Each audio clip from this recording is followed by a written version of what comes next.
The sun burned red above the cracked lands of Tulmara 4. Long ago, it was a peaceful colony, full of alien farming villages and trade posts. Now, it was quiet, too quiet. Ships no longer came, smoke replaced the clouds, and war had passed through. Like a firestorm, leaving ash and sorrow behind, Jace, a human salvager, walked carefully between rusted wreckage. His boots kicked dry dust into the air. Around him, broken machines and smashed alien vehicles told the story of a forgotten battle.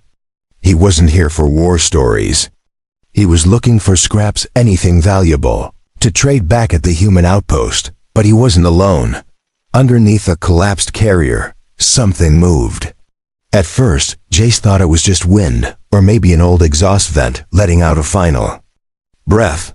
Then he heard a voice, weak, strained, female, and not human. "Please. Help." Jace turned fast, pulling his old rifle from his back. He aimed low, moving cautiously toward the sound. Then he saw her, a young alien woman, her skin a soft glowing blue, lay in chains. Her clothes were ragged, barely holding together, made from scraps of old cloth. Her eyes were bright, intelligent, but full of fear. She looked up at him with a mix of hope and shame. Her wrists were bound with thick black rope. Her legs were cut from crawling across sharp ground. But what shocked Jace most wasn't her condition. It was the heavy price tag nailed into the chain collar on her neck. A tag, as if she were cargo. "Or less, please," she whispered. "Buy my chains, and break them." Jace lowered his gun. "What are you doing here?" he asked, voice rough. "I was taken in the raid," she said. "My people lost. I was sold again and again. They said I was strong, that I could bear strong children. I didn't want to. But no one ever asked." Her words hit him hard. Jace had seen the worst parts of the galaxy, but this was still worse. She looked young, too young for chains, too proud to be left begging in the dirt. "You want me to buy you?" he said slowly. "I want you to see me," she replied. "Not as a thing, but as someone who can still hope, even now." She sat upright, hands still tied, but she didn't cry. She didn't beg again. She just waited. Jace knelt beside her and studied the collar. It had an old auction brand, mostly used by illegal traders. He pulled out his plasma torch and stared at it. He could leave, pretend she wasn't there, take his scraps and go. But the way she looked at him, it reminded him of someone. His sister, his mother. The faces of those who deserved saving but were ignored. "All right," he said. "Let's get this off." The torch flared, cutting through the metal.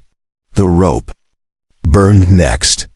The moment the collar fell, the alien girl inhaled deeply, as if the air was hers again. "What's your name?" he asked. She hesitated, touching her neck. "Saya." "All right, Saya," Jace said. "You're not property anymore. Let's get you out of here." But as they stood, movement in the shadows behind the broken machines caught his eye. Figures. Watching. They weren't alone anymore. Jace placed himself between Saya and the shadows. The air felt heavy. Dust swirled as the figures came closer. 3 of them. 2 were tall, wearing mismatched armor with crude weapons slung over their backs. The 3rd, shorter and fatter, carried a ledger and a shock baton. "Step away from the merchandise," the short one said, his voice sharp. "That girl belongs to me." "She's not merchandise," Jace replied calmly. "She's not yours anymore."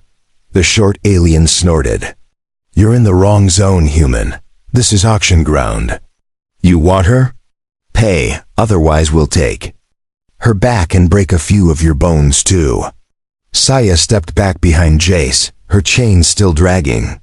Her body was weak, but her eyes held steady. Jace could have reached for his rifle.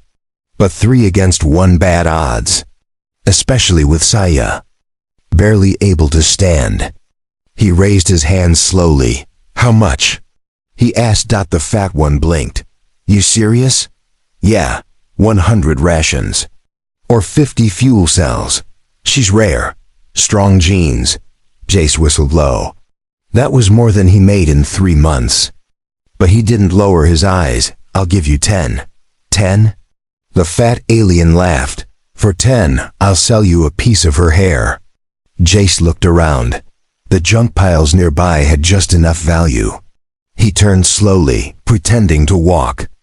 Away then, with one quick motion, he yanked out a small grenade from his belt and tossed it behind an old tire dot. It popped with a blast of smoke and sparks.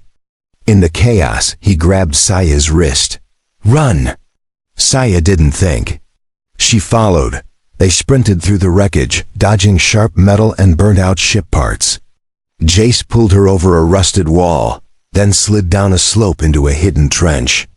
He held her close, one hand ready on his blaster, the other pressed against her back to keep her low. The voices above shouted. But they didn't follow. After a minute, silence returned. Are you okay? Jace asked. Saya nodded. Her breath was shaky, but she was alive. You didn't have to do that. Yeah, I did, Jace muttered. No one should be sold like that. She looked at him for a long moment. Her lips moved like she wanted to say more, but no words came. Instead, she reached out and touched his arm softly. I'll help you, she whispered. He frowned. Help me. I can cook. I can clean. I'm strong. I was trained to fight too. I just need food and rest. I'll earn my place. Jace shook his head. I didn't save you so you'd serve me. Saya lowered her gaze. That's all I know. He didn't answer for a while. Instead, he helped her up again. Together they made their way out of the trench and back into the wasteland. Far from the auction zone, the sun was setting now, turning the sky into gold and fire. Jace checked his old map and pointed toward the west. There's a human safe house about 12 clicks from here, he said. It's not much, but you'll be safe and warm, Saya nodded. She limped beside him, one hand still dragging the remains of the rope around her wrist. Her stomach growled quietly. Jace heard it. He stopped and opened his pack, pulling out half a ration bar. He handed it to her. She stared at it, then at him. You're not like the others. Hope not. She took a small bite. Her face softened. Then, without warning, tears formed in her eyes and fell down her cheeks. She didn't sob. She didn't speak. She just cried silently as she walked beside the man who didn't treat her like a tool. Behind them, the shadows of the slavers faded into the dust, but ahead, something new waited. The night air was cold, even colder than Saya remembered. But this time she wasn't alone. Jace had started a fire using scraps of dried metal cloth and fuel gel. The two of them sat near a rock wall, protected from the wind, as stars spread across the sky like quiet watchers. Saya curled up beside the flame, her arms around her knees. She had eaten the ration bar slowly, like it was her first real food in years. Her stomach still hurt, but less than before. Jace sat nearby, working on his portable transmitter. He tapped buttons, trying to connect to a signal from the human outpost. Static hissed back every time. No signal? Saya asked softly. Jace looked over. Too much dust in the air. We'll try again in the morning. She nodded, staring into the fire. There was a long silence between them, not awkward, just quiet. Then Saya finally spoke. Why did you really help me? Jace paused before answering. Because you asked. Her head tilted slightly. That's all? No one else was going to, he said. And you weren't asking for power or riches. You just wanted someone to see you. That's rare. Saya smiled faintly, but her eyes still looked tired. I was born in the breeding camps, she said suddenly. They kept our mothers drugged and locked. We were raised to be strong and obedient, fed only enough to grow fast. Trained in combat, language, and service. Jace clenched his jaw but said nothing. They told us that pain made us useful, that love was weakness, that we'd be chosen one day by a powerful buyer, someone who'd use us properly. Saya looked down at the dirt. But no one ever chose me until the war came. And then I was just thrown in chains and passed between hands. Jace leaned forward, resting his elbows on his knees. You weren't made to be owned, he said. You were made to live. You deserve that much. Saya looked at him again, longer this time. No one's ever said that to me before. He offered her a thin cloth from his pack. Sleep, I'll keep watch. She took the cloth, but didn't lie down yet. What happens after we reach the outpost? She asked. You rest, eat, get medical care, maybe training if you want to work. And after that? Jace shrugged. Up to you. You'll be free. No one decides for you anymore. Saya hugged the cloth tightly. I don't know what freedom feels like. You'll learn, he said simply. She finally laid down, curling near the fire. For the first time, she slept without fear. But Jace didn't sleep. He stared into the dark. His mind returned to a memory, his younger brother, taken in a raid years ago, never seen again. The guilt had never left him. Maybe saving Saya didn't erase the past. But it meant something. In the distance, he saw a small flicker red light, moving quickly. He stood, narrowing his eyes. Drones, scavenger drones, scanning the land. Not deadly, but they were always followed by something worse. He moved to Saya and gently shook her. Wake up. We have to move. She blinked, confused, then saw the lights. I know those, she whispered. They search for survivors, for slaves. They packed fast. Jace threw dirt over the fire and strapped his gear tight. Saya, still weak, leaned on him for support. They moved through the rocks, using shadows for cover. One of the drones passed. Close, its red sensor sweeping across the land. Saya froze. Jace pulled her close, pressing her against the stone. The drone stopped. The red light focused. Jace held his breath. Then the light turned away, and the drone floated on. Saya's body relaxed. She looked up at him. You're not just a salvager, are you? She asked. Jace smiled a little. I've been called worse. They moved on quietly. Somewhere behind them, more red lights blinked to life. But ahead, the dawn was beginning to rise. The sun broke over the horizon as Jace and Saya walked across the cracked earth. Orange light touched the dry rocks, and the ground seemed to glow. It should have looked beautiful, but it didn't feel safe. Not anymore. Saya was quiet, but her steps were steadier now. She no longer leaned on Jace to walk. Her legs still ached, her body still bruised, but there was a new fire in her eyes, small but growing. They had walked most of the night. No more drones had come, but the sky behind them stayed filled with a strange hum, like engines searching. How far now? She asked. Jace wiped sweat from his forehead. A few more hours. If we keep pace, we'll reach the outpost by noon. Saya nodded. They passed broken machines, sun-bleached bones, and the remains of war. Jace scanned each corner with caution. But his thoughts kept drifting to Saya, to the things she had told him, to the life she had survived. She wasn't just another victim. She had fire, strength. Then, suddenly she stopped. Jace turned. What is it? Saya knelt beside a small pile of rocks. She brushed away the dust, and under the stones was a bracelet.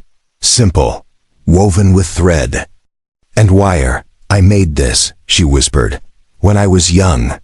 Before they sold us. Jace knelt beside her. It was part of the camp, she said. We made things during the short rest breaks. Little things. Things that made us feel normal. Even if it was only for a moment. She stared at the bracelet for a long time. Then she tied it around her wrist. It didn't match the chains or bruises, but she wore it like armor. I won't forget again, she said softly. Who I was, or what I want to become. Jace didn't speak. He only placed a hand gently on her shoulder. Then they moved on. By midday, the land changed. Towering rocks gave way to old mining paths. Ahead, broken fences marked the edge of human territory. And beyond that hope.jac, he pointed to a cluster of structures in the distance. There it is, he said. Outpost Delta 9, human run, safe. Saya's lips trembled. It looks real. It is. They picked up speed, ignoring the pain. Each step closer brought relief. But when they reached the gate, 2 guards stepped out, humans in full armor, weapons raised. Halt, one barked. Identify. Jace Morrow, he replied. Salvager. ID code 3429V. I have a refugee with me, civilian class. The guards looked at Saya. Alien? One asked. She was a slave, Jace said. I freed her. She's no threat. The guards spoke quietly for a moment. Then one nodded. Step through. We'll scan and clear you inside. They passed through the gate. Inside the walls, it was like another world. Real shelter, clean water tanks, medical drones. Even laughter, small but real. Saya looked around in awe. She had never seen anything like it. A medic came to greet them. A young woman with soft eyes scanned Saya with a handheld device. She's dehydrated. Low nutrients, some bruising. But she recover. Jace stepped aside as the medic helped Saya into the small clinic. For a moment, he just stood there, watching her walk inside without chains. Then she looked back. Their eyes met. Will you stay? She asked. JSCE paused. You're safe now. That's not what I asked. He looked down. I wasn't planning on it.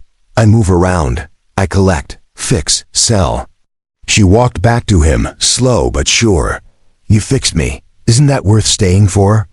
Jace said nothing. Saya smiled gently. You don't have to answer now. Just don't disappear. He nodded once. All right. The clinic door closed behind her. For the first time since they met, she walked on her own, no chains, no collar, no fear. And for the first time in a long while, Jace allowed himself to breathe. Days passed inside Outpost Delta 9, and Saya changed quickly. Her skin looked healthier, her eyes brighter. She had been given a clean set of clothes, simple but comfortable. The clinic staff were kind to her. They called her by her name, not a number, but she still didn't feel like she belonged. Saya sat near the outer fence of the outpost, watching the workers repair a broken gate. She kept touching the bracelet she had found, as if it reminded her who she really was. Jace walked up with 2 steaming cups. Tea? He offered. She looked at him, surprised. For me? Well, I was going to drink both, but you've got the better hands for holding cups. She smiled and took it. They sat quietly for a while. The desert wind was softer inside the outpost. Walls, safer. Are you planning to leave? She asked him finally. Jace didn't answer right away. He sipped the tea and stared at the red hills in the distance. I'm not good at staying in one place, he said. I can tell. But I've been thinking. Saya turned to him. I've seen a lot of broken things, Saya. Ships, machines, settlements. But you're different. You were broken, yes, but not destroyed. You've got fight in you. I saw it the first day. Her voice dropped. I want to fight. But not just for myself. For others like me. I want to find the ones still chained. That's a dangerous path, Jay said. I know. That's why I'm asking you to come with me. He looked surprised. Me? You know the land, the traders, the signals. You have the tools I don't. Jace chuckled softly. You were nearly starving 2 days ago, and now you want to start a rescue mission? She raised her chin. Isn't that how hope works? He stared at her a moment, then nodded slowly. You're serious. I've lived through the worst. If I walk away now, it all means nothing. Jace leaned back and folded his arms. There's an old slaver route not far from here. Still active. Smugglers use it. They take people like you through the night. Saya's eyes narrowed. Then that's where we start. I can't promise safety. I'm not asking for safety. Just a chance. Jace finished his tea. You'll need gear, armor, weapons. I'll train. You'll need painkillers too. Your wounds aren't healed yet. I'll walk through pain. Jace stood up and stared out past the fence. The sun was starting to fall again, glowing gold against the desert sky. You've already made up your mind, he said. Saya nodded. He looked back at her. All right, I'm in. Her breath caught. She hadn't expected him to agree so easily. Really? I've seen too many people cry and disappear. You're the first who cried and stood up. That's something worth following. She smiled. And this time it wasn't broken. It was strong, bright, alive. They walked back to the main outpost building together. Inside, they met with the old quartermaster. Jace traded some of his scrap pieces for a basic stun rifle and 2 packs of gear. Saya was given a light vest and boots. The quartermaster, an older woman with one metal eye, raised her brow. You sure you're ready for this, girl? I've been ready my whole life, Saya replied.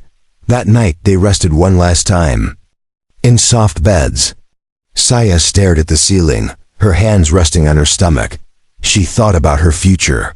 Her body may have been trained to be used, but her mind, her soul were always hers. Now she had the chance to use them both for something. That mattered. And for the first time, she wasn't alone.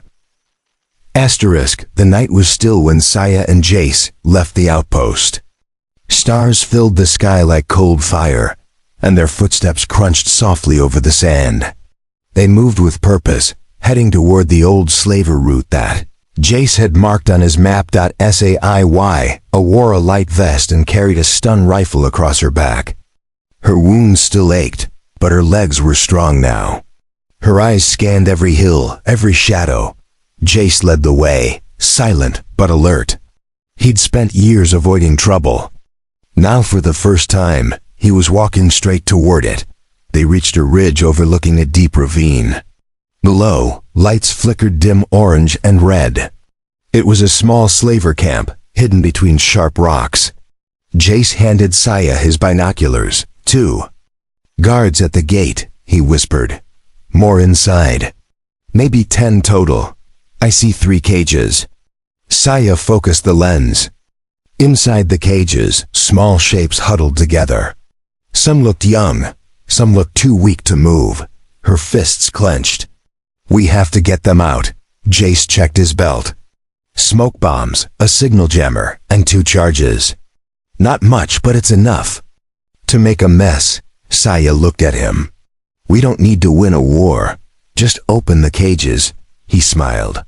I like your style. They waited until the guards walked apart. Then Jace threw a smoke bomb into the camp. The entire ravine filled with thick gray fog. The slavers shouted and stumbled, confused by the sudden chaos. Jace moved fast, dropping the charges near fuel drums. He waved Sion toward the cages. She ran past fire, past shouting straight to the prison where she had once been. The lock was old, metal rusted. She grabbed a pipe and smashed it again and again until it cracked. Inside, a small alien girl looked up at her, eyes wide. You're free, Saya said. She pulled the girl out, then the others. A boy, an older woman, a child with no shoes. They didn't know where to run, but Saya pointed toward the ridge. Up there. A man is waiting for you. Jace was shouting now, trying to draw attention to himself. A blast shook the ground. 1 of the charges had gone off. Saya helped the last child out, just as a tall slaver lunged from the smoke. He raised a weapon. She turned, raised her stun rifle, and fired. The bolt hit the slaver in the chest. He fell hard, motionless. Saya froze. For a second. She had never fired a weapon before. Then she breathed. It was over. Jace appeared beside her, grabbing her hand. We have to move. They ran back up the ridge together. The rescued prisoners followed behind, coughing, limping, but alive. Once they were far enough away, Jace looked back. The camp was burning now, but the flames were small. The smoke rose like a signal to the stars. Later that night, the group reached an old supply shelter Jace had used before. There was clean water, dried food, and mats for resting. Saya sat near the wall, wrapping a blanket around the little girl she had saved. The child looked up and whispered, "You're not like the others." Saya smiled softly. "Neither are you." Jace sat nearby, drinking water. He watched Saya with the girl, and something deep in him shifted. "You did it," he said. "We did it," she replied. She walked over to him, her face lit by the soft lamplight. "I want to keep going. There are more out there. More camps. More children." Jace looked into her eyes. "Then I'll be at your side." She reached into her pocket and pulled out the bracelet, the one from her childhood. "I want to make more of these," she said. "But not alone, with others. Free ones," he nodded. "Then let's build something real." The stars were quiet outside, but something new had begun.